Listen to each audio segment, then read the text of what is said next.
Assalamualaikum warahmatullahi wabarakatuh. Salam sejahtera bagi kita semua. Perkenalkan, saya Andi Batara Tungke dari kelas FM 18C dengan NIM 1057211216118. Jadi pada kali ini, saya akan menjelaskan mengenai rasio keuangan untuk tugas ke-7 mata kuliah Teknik Analisa Laporan Keuangan. Langsung saja kita simak video penjelasannya.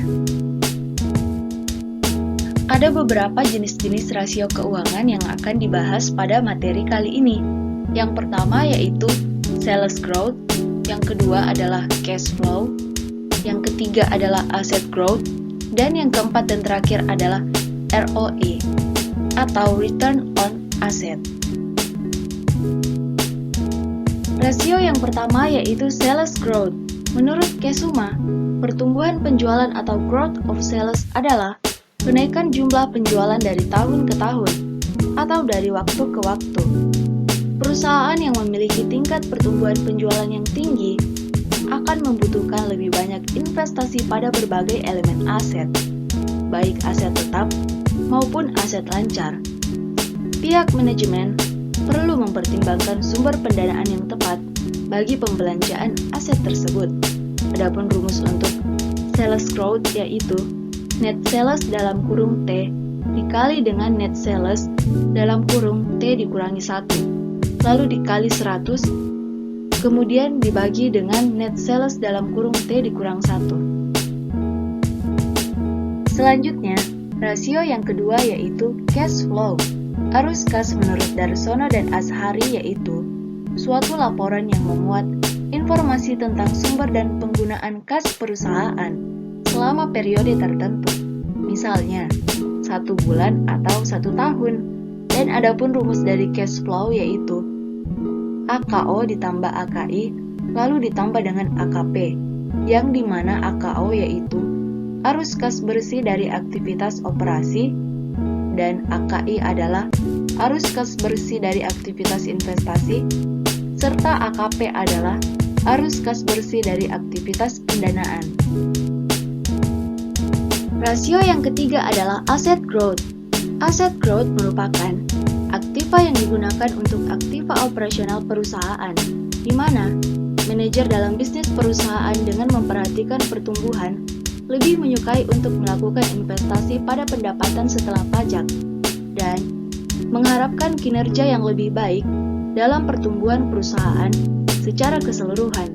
Adapun rumus dari asset growth yaitu total aset dalam kurung T dikurang 1 lalu dibagi dengan total aset dalam kurung T dikurang 1. Selanjutnya, rasio yang keempat atau terakhir adalah ROE atau return on asset. Menurut Santoso, ROE adalah rasio yang digunakan untuk mengukur kemampuan bank menghasilkan keuntungan secara relatif dibandingkan dengan total asetnya, atau ukuran untuk menilai seberapa besar tingkat pengembalian dari aset perusahaan.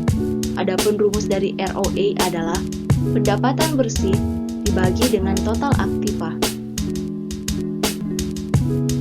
Adapun kesimpulan dari materi kali ini adalah yang pertama, perhitungan rasio keuangan dalam analisis kinerja laporan keuangan memberikan banyak sekali manfaat, terutama dalam pencatatan transaksi keuangan.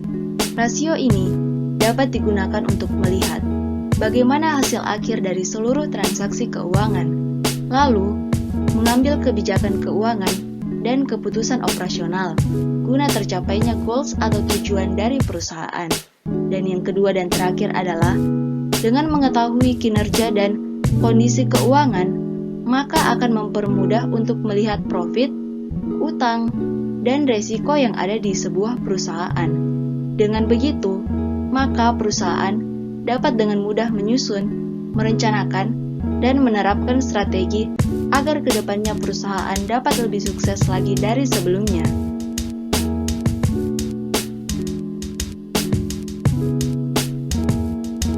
Baik, itulah tadi penjelasan dari saya untuk analisis beberapa jenis rasio keuangan untuk tugas ke-7 mata kuliah Teknik Analisa Laporan Keuangan.